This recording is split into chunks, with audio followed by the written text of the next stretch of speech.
कहा गया, बिना मुकदमा तय किए, बिना सजा तय किए 11 साल जेल में रखा। 11 साल उसने जेल में रहने के बाद और बेहड़ में अलग रहने के बाद हम लोग 11 साल उसको जिंदा नहीं रख पाए और जहां स्वच्छ स्थान वहां नहीं रख पाए।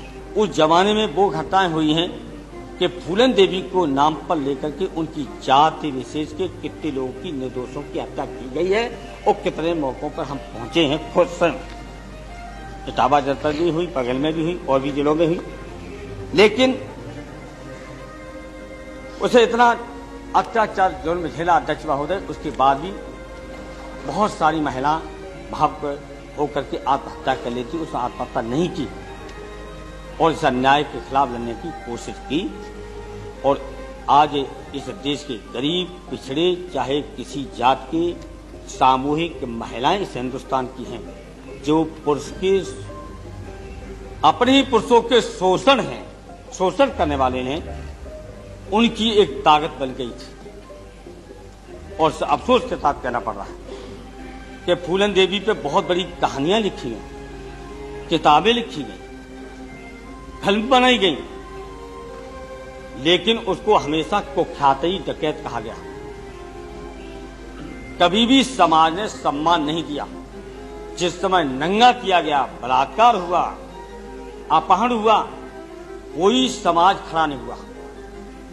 और जब बिना मुकदमा तय किए, बिना सजा तय किए 11 साल जेल में रखा, तो हमने जब रिहा कर दिया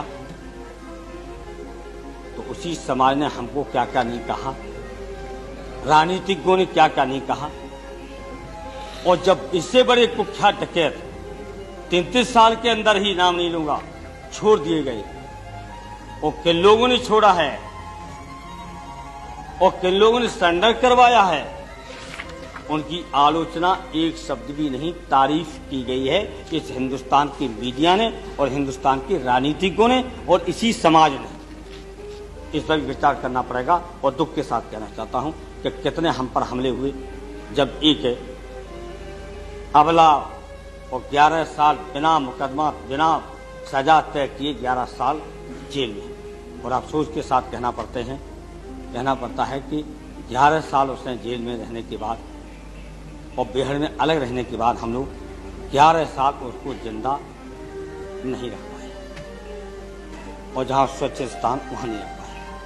आजादी के बाद 2 सवाल ऐसे अध्यक्ष जी हैं जो विचारणीय हैं गंभीरता से, पूरे सदन से, पूरे नेताओं से मैं कहना चाहता हूं।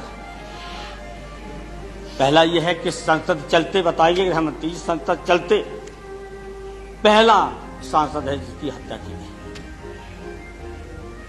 स्वच्छता। लेकिन एक सवाल जरूर है आजादी के बाद कि पहला सांसद है जिसको राष्ट्रीय सम्मान नहीं, जो राजकीय सम्मान नहीं दिया गया। गृहमंत्री जी इसको बताएंगे। जब दाह संस्कार हो रहा था, जिला प्रशासन पूरी तरीके से राजकीय सम्मान देने के तैयार खड़ा था, और पता अब चला है कल कि अफसरों ने जब मुख्यमंत्री के सचिवालय को पूछा तो कह दिया कोई राजकीय सम्मान नहीं दिया जाएगा। आज तक कोई भी विधायक, भूतपूर्व विधायक, पिछड़े वर्ग की महिला थी इसलिए नहीं दिया। ये मानसिकता जो भी हो बताएंगे गृहमंत्री जी। या आपकी राज्य के अलावा कहीं हिंदुस्तान में ऐसा हुआ है भूतपूर्व विधायक, भूतपूर्व मंत्री, वर्तमान विधायक जिनको राजकीय सम्मान के साथ हमने स्वयं दाह संस्कार किया है। ये पहली घटना है आजादी के बाद चूंकि उत्तर प्रदेश की सरकार, और हम नहीं कह सकते मुख्यमंत्री ने क्या किया हो, मुख्यमंत्री के सच है कि गलत है। हम आपसे कभी उम्मीद नहीं करते थे कि आपको या आपके अधिकारी इतनी गलत रिपोर्ट आपको दे देंगे और आप यहां पढ़ देंगे। तो जो सुरक्षा मिली थी लगातार